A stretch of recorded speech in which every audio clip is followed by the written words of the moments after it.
Me avergüenza en extremo como cubano. Me avergüenza que verdugos como Ramiro Valdés mueran en la cama, que verdugos como Fidel Castro mueran en la cama. A mí eso me da pesar. Y no es que los cubanos no hayamos hecho esfuerzos. Muchísimas gracias, Pedro, como siempre, por acompañarnos. No, Mariana, gracias a ti por esta oportunidad de poder hablar del verdugo mayor de toda la historia de Cuba. Porque nosotros con frecuencia hablamos de los encarcelamientos masivos que él ordenó y que hizo ejecutar. Hablamos de los miles de fusilados que están en el haber de Ramiro Valdés. Pero hay muchos acontecimientos en la historia de Cuba reciente que son desconocidos. Por ejemplo, en el año 59, recién triunfada la revolución, Ramiro Valdés, Ernesto Che Guevara, otro asesino en serie, y Raúl Castro, bajo el mandato, por supuesto, de Fidel Castro, que no lo podemos olvidar, ordenaron la operación de las 3P.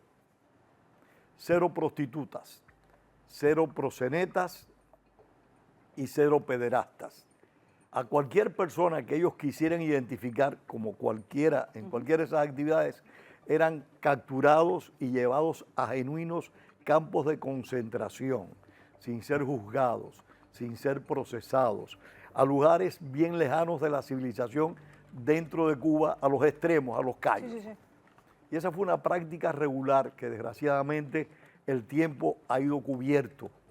En los años 60 a los años 75, Ramiro Valdés fue quien ordenó, organizó el desplazamiento forzoso más grande por orden gubernamental que ha tenido América Latina. Millares de campesinos, hombres, niños, mujeres, fueron desplazados de sus hogares con la prohibición expresa de que no podían regresar a sus lugares orígenes y a vivir en otros extremos de la isla, contrario a donde habían nacido. Lo que llamamos, lo que la historia de Cuba reconoce desgraciadamente como los pueblos cautivos. Fueron episodios en los cuales Ramiro Valdés tuvo una gran participación, no solo en fusilamientos, no solo en encarcelamientos. Si a mí me tocara hacer un epitafio, yo pondría en su epitafio: aquí yace el mayor verdugo y represor de la historia de Cuba. Yo creo que de la historia de las democracias, porque ¿qué significa en este momento la desaparición de Valdés? ¿Tenía algún peso más allá de lo simbólico, de lo cruelmente simbólico? Yo creo que en la práctica no tendría peso.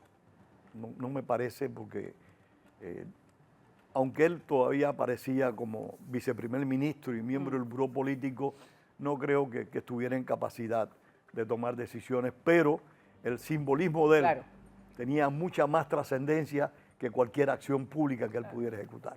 Fíjate que yo por eso pregunto muchas veces, y te he hecho esta pregunta a ti, cuando van cayendo estos históricos y esas nuevas generaciones de cachorros castristas a quienes les importa la revolución, una soberana nada, no voy a decirlo públicamente, pero es la realidad, no les importa absolutamente nada, les importa seguir viviendo a costillas del pueblo, punto, nada más. Les encanta el capitalismo, les fascina vivir bien, viajar, tener cosas que la gente obviamente tendría derecho a tener, pero que se lo han arrancado, pero ellos lo tienen. Entonces yo siempre pregunto, cuando van cayendo todos estos históricos, aunque no tengan un peso per se, es como el apellido Castro. Yo creo que el apellido Castro tiene un simbolismo, sobre todo en la figura de Fidel y en la figura de Raúl.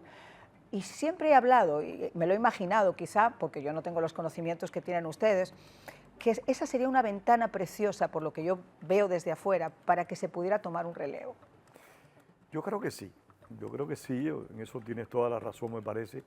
Pero estas personas, por el simbolismo, en mi opinión, que han significado durante más de 60 años, una cifra que se dice muy fácil, pero vivir 60 años ya es bastante largo. Así que un sistema que ha gobernado de una manera absoluta a un país por 67 años, es realmente notable y lamentable. Porque a mí como cubano me avergüenza mucho que nosotros no hayamos sido capaces de derrocar la tiranía. Me avergüenza en extremo como cubano. Me avergüenza que verdugos como Ramiro Valdés mueran en la cama, que verdugos como Fidel Castro mueran en la cama. A mí eso me da pesar. Y no es que los cubanos no hayamos hecho esfuerzos a través de los años, pero desgraciadamente no hemos tenido éxito en nuestros Lo que pasa propósitos de que, derrocar lo que la pasa es tiranía. que esto ha sido una maquinaria represiva per se. O sea, cualquier recurso que han tenido, además obviamente de alimentar sus estómagos y sus cuentas bancarias, se ha utilizado para seguir creando una maquinaria mayor de represión. No. Entonces la gente, yo creo que sumado al miedo, mira ahora, la gente no tiene nada y tienen drones para vigilar una manifestación. O sea, es curioso. Y ves a la gente que realmente se está muriendo literalmente de hambre, y ves a esa gente vestidos como Robocops.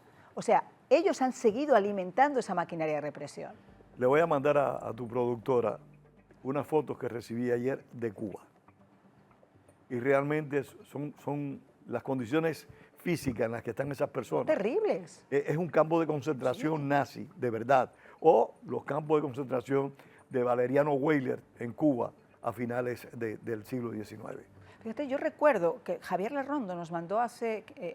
yo estaba un domingo en casa y me dice, Marian, te estoy mandando esto para que le eches un vistazo y para que mañana puedas comentarlo en el programa. Cuando yo vi las fotografías de ese hombre había salido de Auschwitz.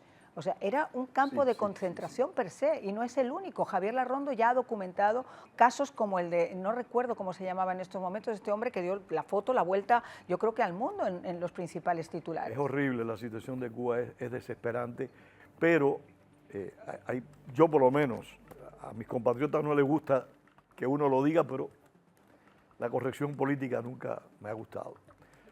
Yo creo que el alto nivel de complicidad de un amplio sector del pueblo cubano con la dictadura y el amplio respaldo que ha tenido la dictadura castrista o el sistema totalitario castrista de numerosos países de América Latina y del mundo, Europa, de la Unión Europea en particular, ha sido extremadamente no solo doloroso, sino favorable a la perpetuidad del sistema.